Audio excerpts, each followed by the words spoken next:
Look at the room right now. The clothes are draped over the chair like forgotten versions of yourself. Dishes stacked in the sink, small, cold monuments to yesterday's fatigue. The only illumination comes from the low, hypnotic blue glow of your phone screen, casting long shadows across the dust collecting in the periphery. This is not merely benign clutter. You call this just a phase. You whisper the promise, "I will deal with it tomorrow." You rationalize this inertia as simple exhaustion, a lack of time, or just a temporary slip in discipline. You believe the chaos is merely external, a surface condition that can be remedied with an hour of effort. You are profoundly mistaken. This is not fatigue. This is the physical manifestation of dopamine decay. This environment is an unconscious ritual, a structure designed to facilitate the deep, corrosive process of bed rotting. This disorder is a deliberate psychic self-sabotage. Your internal self has initiated a structural collapse. Something deeper than mere laziness has you bound. It is not simple neglect. It is a profound dialogue beneath awareness. Your dwelling is not merely a space you occupy. It is a living, breathing extension of your psyche, a materialized boundary of your spiritual state. Every corner, every forgotten object, is a fragment of your inner landscape. When you refuse to bring order to this space, you are not avoiding the chore of dealing with dirt. You are actively avoiding yourself. You are turning away from the parts of you that ache for integration, from the thoughts you have buried deep beneath the emotional carpet that hides the true terrain of your daily life. The mess is never just the mess. It is the outer echo of an inner resistance. Your mind mirrors your environment the way a still lake mirrors the sky. When the surface is clear, the reflection is perfect. When the water is disturbed, everything fractures into distortion and fear. Examine your space for one silent moment. Do not see it as a physical place, but as a symbolic map of your current being. That pile of clothes you keep meaning to fold might be the embodiment of postponed choices, the decisions you have left hanging in the air. The unwashed plates are the echoes of conversations avoided, the emotional residue you have not yet finished digesting. The dust in the corners is the quiet fear of aging, of death, of the eventual decay that we prefer never to name. Every object out of place is a thought left unintegrated, a whisper from the sewer, shadow one saying, "Hear me." The aesthetic dimension does not matter. What matters, profoundly, is the psychic energy. The unconscious speaks through symbols, and disorder is one of its most direct, most aggressive languages. Your house is always talking to you, not with words, but through form, through silence, and through the slow, creeping power of decay. The clutter is not neutral, it hums with meaning. We normalize this chaos because it is familiar. We romanticize it as a sign of creativity or harmless eccentricity. Yet somewhere, deep inside the psyche, the soul grows restless because it hungers for coherence, for the essence of order. When the world outside you becomes tangled, your inner world follows suit. The outer mess is not merely an aesthetic flaw. It is a mirror to the confusion and fragmentation of your own mind. Avoiding the act of cleaning is an unconscious act of rebellion, a protest against structure, against facing raw emotion, against the very discipline of being awake. It is also a devastating symptom of exhaustion, a psyche so fragmented that it can no longer summon the sovereign will required to reorder its own world. The great journey of individuation, the sacred path of integrating all the disparate parts of the self, even the shadowed ones, is mirrored in this simple daily ritual. Cleaning, then, becomes a symbolic act of individuation. Each stroke of order is a reconciliation between consciousness and pure chaos. Every time you wipe away dust, you are touching something ancient inside, activating the archetype of purification that lives in every culture, every genuine ritual. To clean is to make sacred again what has been forgotten. To order your surroundings is to give tangible form to your soul's disarray. Yet when you cannot move, when even the smallest task feels unbearable, it is rarely procrastination. It is a profound disconnection between the conscious self and the deeper psyche. Your environment ceases to be a functional home and becomes an invisible battleground where unspoken emotions clash in silence, where the burden of the past weighs on the present. You might tell yourself it is nothing, just laziness, lack of time, lack of discipline. But watch what happens the precise moment you finally, hesitantly, begin to act. The body bends, the hands move, and suddenly the very air in the room changes frequency. The internal tension begins to dissolve. Each gesture becomes a potent form of therapy. As you clean, you are not merely rearranging objects, you are realigning energy. The mind breathes again. You rediscover space, both inside and out. But this process is not easy, because true cleaning means staying long enough to hear the silence speak. It means being alone with yourself, present in the stillness, and that frightens most people. Disorder is comfortable precisely because it is noisy. It protects you from introspection. It is a refuge for those who fear the void of the inner life. Yet the void, the true stillness, is where all genuine healing begins. It is no coincidence that individuals begin to rigorously tidy their spaces just when they are truly ready for profound transformation. The soul uses everyday gestures as symbols of rebirth. Sometimes sweeping the floor is the most honest prayer whispered in motion. There is a strange and heavy darkness in the refusal to clean. The disorder becomes a true ritual of pain, a way of clinging to crisis, of unconsciously declaring, "I am not yet ready to move forward." The ego resistance is fierce. It is the mind's desperate attempt to delay the inevitable work of transformation. But here lies the paradox of liberation. The moment you start, even hesitantly, you awaken the process. Cleaning changes the vibrational frequency of a space and, with it, your emotional resonance. You feel it in your breathing, in the quality of the light, in the quiet, profound satisfaction of reclaiming your own skin. Cleaning is not a domestic act. It is a psychological ritual, a conversation between your hands and your hidden self. The critical question is not why you dislike cleaning your house, but what part of yourself you fear discovering once everything is finally in pristine order. The mess in your home is never random. It is a symbolic pattern, a living message from the unconscious written in the precise alphabet of dust and delay. Each misplaced thing carries its own frequency, its own story. The psyche never stops communicating, even when the mouth is silent. The house then becomes the dream you walk through while awake. Disorder is not merely chaos, it is communication. Your psyche uses clutter as a code, a material mirror of inner imbalance. What you avoid cleaning becomes the exact thing your soul wants to reveal. The unwashed dishes whisper, "You have not finished digesting yesterday's emotion." The pile of unfiled papers murmurs, "You have postponed vital decisions for too long." The closed, unused door says, "Behind me lies what you cannot yet face." Modern neuroscience supports this ancient Jungian truth.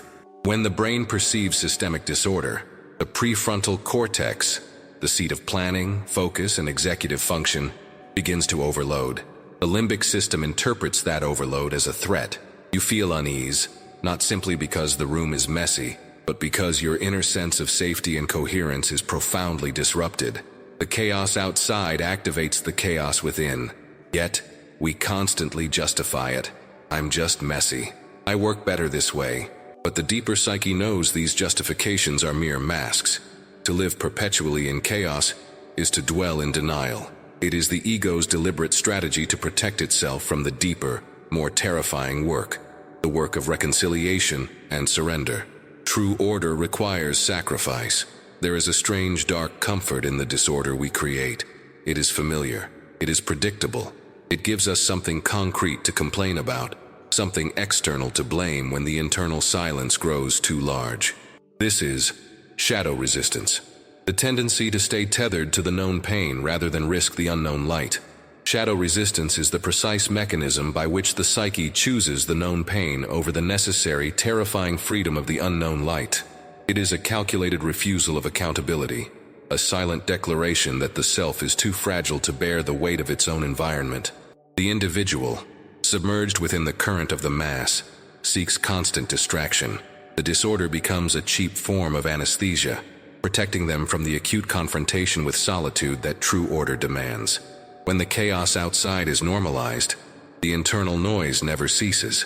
This perpetual hum prevents the deep cognitive rest, the necessary neural pruning required for genuine intellectual and spiritual growth. Look closely at the architecture of your avoidance. What is the symbolic language of the objects you refuse to integrate? The chair, draped with discarded clothing, is not merely storage. It is a repository of unlived identities, the ghost selves you tried on yesterday and were too fatigued to return to the wardrobe of potential. That pile is the visible burden of choice postponed, material manifestation of psychic indecision. The overflowing waste bin, ignored for days, represents the refusal to process internal toxicity, the emotional residue of conflict, and the ideas that have served their purpose and must now be transmuted into fuel for the future. You are tethered to the past. The dust itself, that fine gray layer settling everywhere, is the quiet, undeniable signature of temporal drift. It is the physical manifestation of mortality, the slow decay that the mass desperately tries to ignore through ceaseless consumption and superficial activity. By refusing to confront the dust, you are refusing to acknowledge time, refusing the necessary acceptance of the abyss that underlies all existence. This is not mere laziness. This is a profound philosophical statement enacted unconsciously. The mind mirrors its habitat with startling fidelity. When the environment is fragmented, attention fractures. Modern life, engineered for perpetual stimulation, already subjects the nervous system to constant stress. The clutter adds an unnecessary layer of cognitive friction. Every time your eyes register a misplaced object, a small subtle tax is levied upon your focus. This constant, low-grade stress leads directly to dopamine decay, trapping the consciousness in a cycle of low-frequency anxiety and high-effort inertia. You cannot attain the contemplative silence necessary for divine wisdom when your visual field is screaming conflicting data. The true work of the initiate, the journey toward the higher self, begins with the reordering of the physical domain. This is not about aesthetics. It is about frequency. The sacred act of cleaning is a ritual of transmutation. When you wipe a surface clean, you are not merely removing dirt. You are energetically shifting the vibration of that space. You are actively declaring that the past no longer holds dominion over the present moment. This is a sacrifice. It demands energy, focus, and the willingness to be alone with your thoughts in the quiet aftermath of the effort. Most people fear that silence. Disorder is comfortable precisely because it is noisy. It provides a convenient psychological shield against introspection, a complex tapestry of excuses that prevents the terrifying simplicity of confronting the essence. To clean is to strip away the protective layers of chaos and stand naked before the mirror of self. What truths will the pristine surface reveal? What suppressed grief or unexpressed ambition will rise to the surface when the room finally stops echoing the noise of your avoidance? The refusal to impose order is an act of rebellion against the structure of the cosmos itself. The universe, in its deep wisdom, operates through rhythm, cycle, and precise geometry. When the individual chooses persistent systemic disorder, they are placing themselves in opposition to the absolute. This resistance is often mistaken for creativity or freedom, particularly by those who romanticize the image of the tormented artist.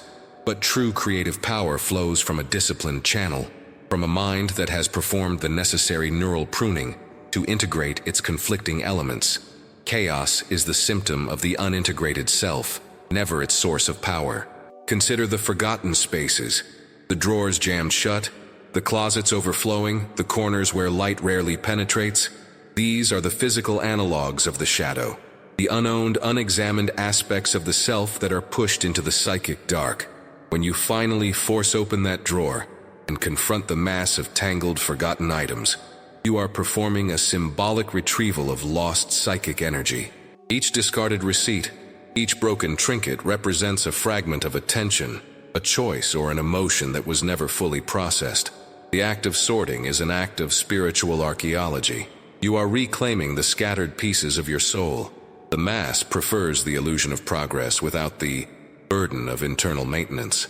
They seek external solutions, new purchases, new relationships, new distractions, to solve a problem that is fundamentally architectural. The problem is not the lack of space. The problem is the lack of coherent structure within the mind. The external mess is simply the shadow cast by internal confusion. When the house becomes a monument to postponement, it ceases to be a sanctuary and becomes a prison. The environment dictates the mood. The room is not passive, it is an active participant in your emotional life. It subtly reinforces the message that you are incapable of mastery, that you are destined to drown in the small, manageable crises of daily life.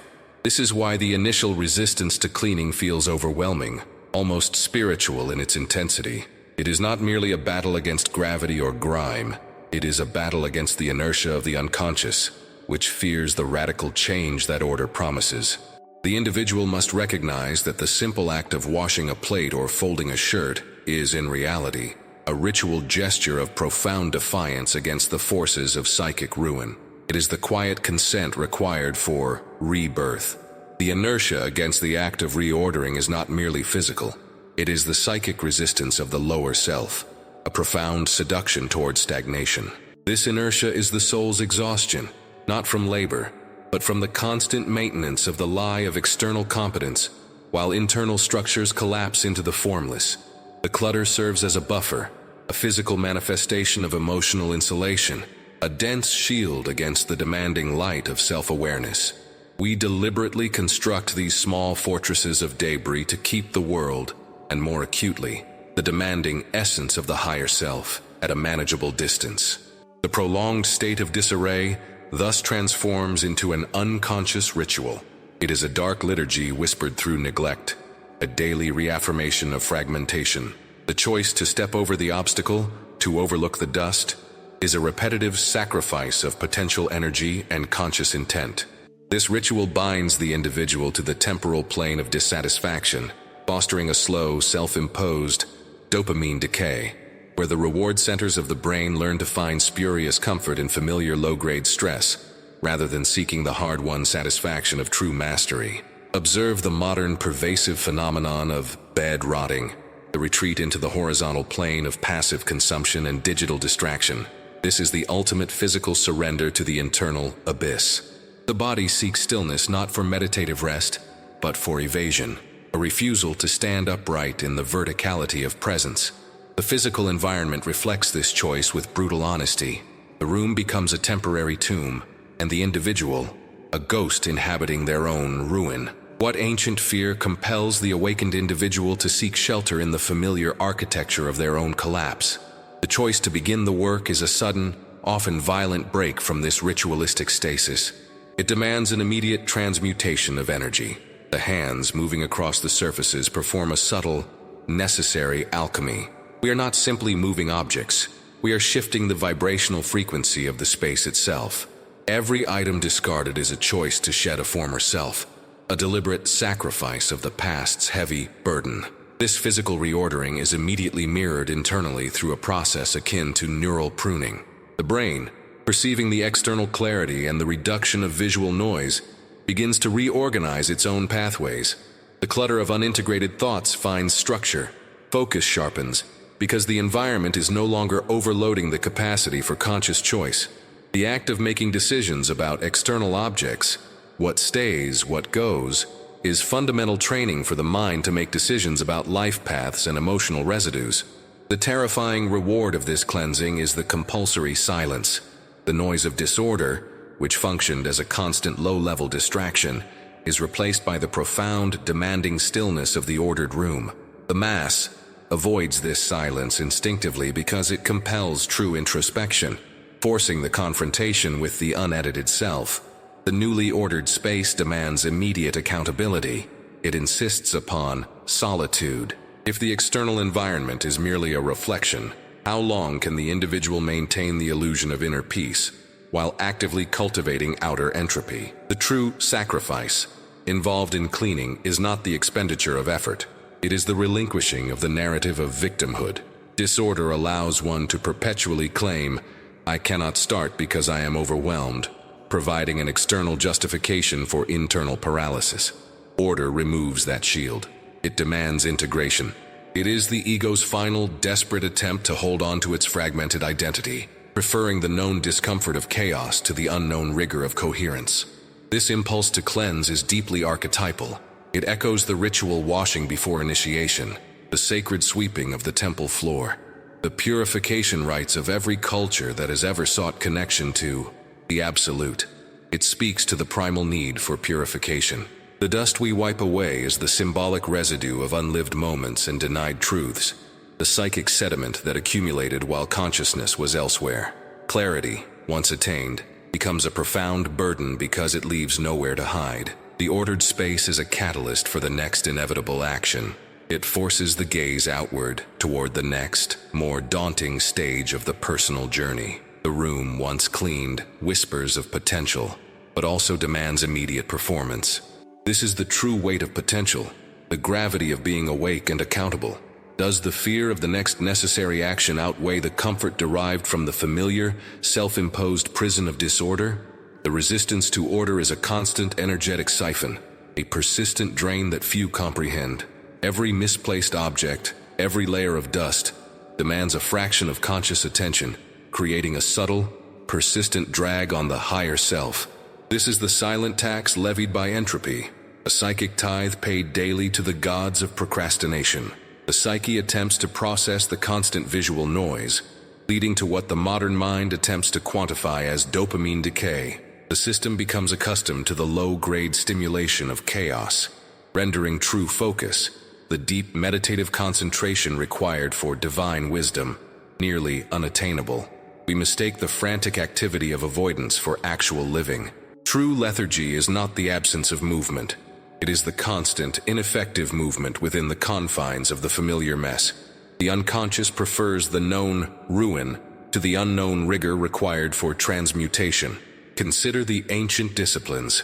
The alchemist's laboratory was meticulously ordered, not out of mere aesthetic preference, but because the purity of the vessel was prerequisite to the purity of the experiment. As above, so below. The external environment had to mirror the internal rigor necessary for the magnum opus.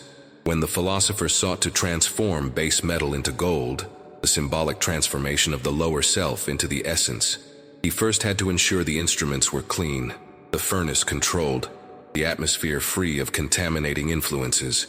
This is not superstition, it is energetic hygiene. The same principle applies to the inner temple.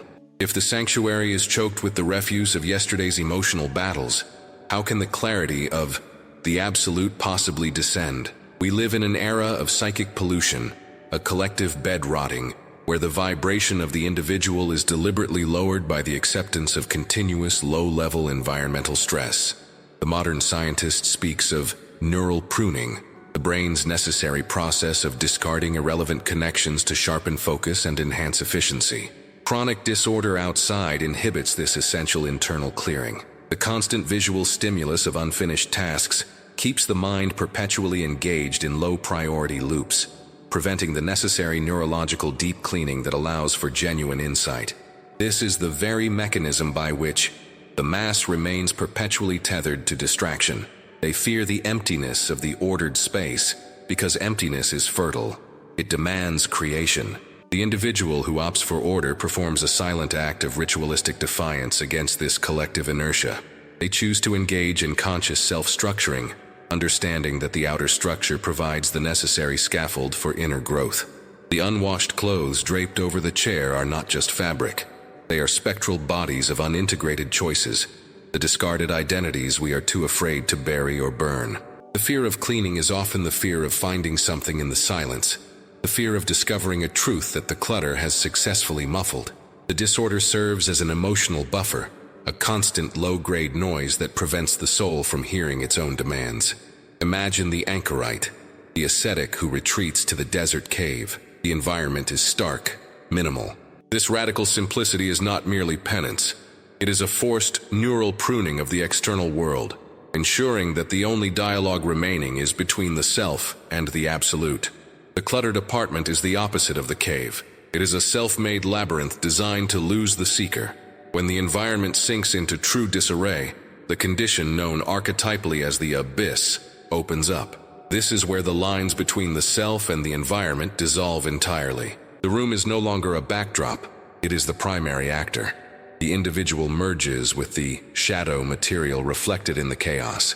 The unread books become the weight of unfulfilled potential. The expired food is the symbolic decay of neglected personal nourishment. The dust bunnies under the bed are the forgotten fears, the things that breed in the dark corners of the psyche, growing larger simply because they are ignored. This is not just poor housekeeping.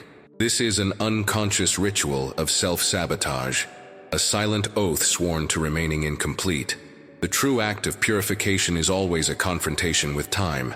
Disorder is fundamentally the refusal to acknowledge the passage of time, the desperate attempt to hold on to a stagnant moment. The dirty dishes are yesterday's undigested emotions. The overflowing trash is the refusal to release what is finished, what is dead. To clean is to actively participate in the cycle of death and rebirth, to declare sovereignty over the temporal dimension of one's life. It is the conscious acceptance of the here and now, a grounding that pulls the fragmented psyche back from the dizzying heights of anxiety and the crushing weight of past regret. There is a precise moment in the process of cleaning when the energy shifts, when the movement of the hands becomes rhythmic, almost hypnotic. This is the moment when the conscious will aligns with the deeper archetypal impulse for order. The work ceases to be a chore and becomes a meditation in motion, a moving prayer. The vibration of the space changes palpably. The air feels lighter. The light seems sharper. This is not subjective perception. It is the physics of consciousness asserting itself over entropy. Order is high-frequency energy. Chaos is low-frequency decay. By choosing order, the individual intentionally tunes their internal frequency to a higher register, making them less susceptible to the static of the mass and the corrosive whispers of the shadow. The clean room is a resonant chamber for the essence of the self. As the rhythmic motion of purification takes hold, a deeper, more insidious resistance often surfaces. This is the ego, fiercely protective of the familiar landscape of complaint. The chaos was never simply inconvenience. It was a protective blanket, a shield against the intense, unbearable heat of absolute self-reflection.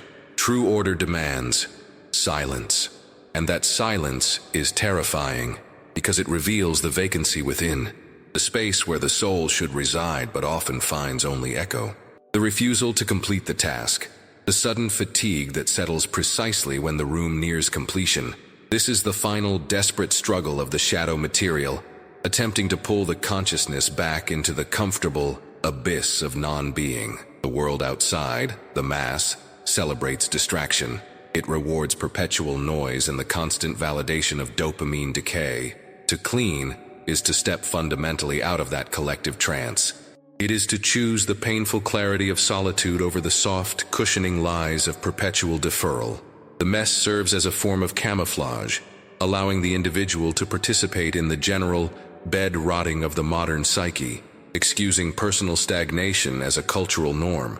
It is easier to say, "I am too busy," or "I am just naturally disorganized," than to admit the profound fear of what might be revealed when the environment finally stops screaming for attention. When the external static fades, the internal dialogue begins, and most people are terrified of that conversation. You stand at the precipice. The room is half-ordered. The shadow material is now exposed, no longer hidden beneath the debris of neglect. The unintegrated thoughts, the postponed choices, they are visible now, demanding immediate integration. This is the sacred sacrifice, the giving up of the old, fragmented identity that was sustained by the very chaos it claimed to despise. The choice is stark, often enacted in a single moment of paralyzing hesitation.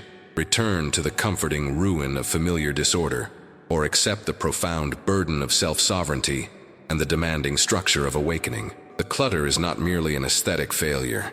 It is a spiritual anchor weighing down the higher self. To leave the task unfinished is to validate the inner critic, to reinforce the crippling belief in one's own impotence. It is an unconscious ritual of surrender to entropy, but to complete it, to enforce clarity and form upon the environment, is to perform an act of metaphysical warfare. It is the declaration that consciousness reigns supreme over decay. This final movement, the deliberate placement of the last misplaced object, is the signature of the awakened will, is the signature of the initiate who understands that the micro reflects the macro, that the order established in one's small domain echoes the divine wisdom of the absolute. To choose the clutter is to choose to remain asleep, perpetually tethered to yesterday's ghost. The price of this comfort is the forfeiture of personal essence. The soul shrinks to fit the disorder it inhabits. The individual becomes indistinguishable from the background noise, merging with the stagnant vibration of the space. This is the point of tension, the moment when the psyche realizes the immense effort required to maintain clarity. It is easier to fall back, to let the dust settle again, to let the dishes pile up one more time. That regression is the voice of the collective unconscious calling you back to the safety of the undifferentiated mass. But the act of cleaning, when performed with intentionality, is the rejection of that call. It is transmutation made tangible. The hands move, and the inner world follows. The mind breathes again. The space is no longer a battleground but a sanctuary, a mirror reflecting not confusion but potential. The clarity outside forces a clarity within, creating a vacuum that the higher self rushes to fill. The simple, disciplined imposition of order is the most direct path back to self-respect. It is the recognition that you are worthy of a coherent environment, worthy of stillness, worthy of the demanding truth that only silence can deliver. The final act of purification is always an act of self-love, a necessary rebirth, achieved not through grand spiritual pronouncements, but through the humble, uncompromising labor of the hands. The floor is clear now, the surface is gleaming, yet the true work begins not in the execution of order, but in the terrifying vacuum it leaves behind. When the physical debris is swept away, the silence rushes in, dense and uncompromising. This is the moment of reckoning. The clutter, you see, was a necessary noise, a constant distraction that shielded the psyche from its own deepest questions. It provided an acceptable excuse for the failure to launch, a symbolic abyss that was at least familiar, but now the stage is empty. The spotlight is fixed solely upon the self, and the mind, stripped of its external anchors, must confront the sheer solitude of its own existence.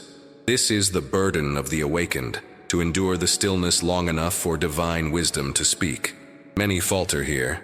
They mistake the cessation of chaos for the completion of the journey. They quickly begin to replenish the disorder, unconsciously seeking the comfort of the known resistance, terrified of the clarity they fought so hard to achieve. They retreat into the soft seduction of dopamine decay, preferring the predictable chaos of the mass consciousness to the demanding rigor of self-mastery. This regression is a form of psychic sabotage, a refusal to engage in the necessary neural pruning required for true expansion. The clean space becomes merely a pause, a temporary truce before the next wave of self-inflicted ruin. But for the initiate who understands the ritual, the orderly environment becomes a consecrated vessel. It is the physical manifestation of a covenant made with the Absolute. You have performed the necessary sacrifice, the surrender of the convenient lie. This is not about superficial polish. It is about frequency modulation. You have successfully shifted the vibration of your domain, aligning it with the rhythm of consciousness. The house is now a reflective pool, demanding that the internal landscape match the external form. The clarity outside forces a brutal honesty within, creating a sacred void that the higher self rushes to fill. The humble, disciplined imposition of order is the most profound act of self-respect, a declaration that you are worthy of a coherent reality, worthy of the demanding truth that only silence can deliver. The final act of purification is always a rebirth, achieved not through passive hope but through the uncompromising labor of the hands and the sustained concentration of the mind. Your environment is now a temple. The question remains whether you are prepared to be the priest. Will you maintain the flame? Will you commit to the relentless integration of the shadow that this new clarity reveals? Let this contemplation settle within the deep architecture of your spirit. Do not merely consume this truth, enact it. The journey demands a visible commitment. If this reflection has stirred the dormant essence within your own sacred geometry, if the mirror has been held up and the reflection accepted, then let your affirmation be known. Engage with this frequency. Mark this insight as worthy of assent, and bind yourself to this continuous path of transmutation. We must build the new temple, one coherent thought, one clean corner at a time. The outer world awaits the signature of your integrated essence. The work is eternal.